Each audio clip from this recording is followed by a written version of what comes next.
வெல்லம் பேச்சில் அச்சு வெல்லம் கிட்ட வரும் நேரத்தில் அச்சம் வரும்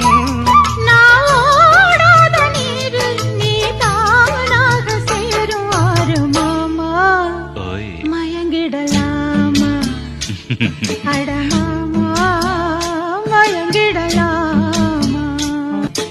பூர குயில் சேவல பார்த்து படுக்குது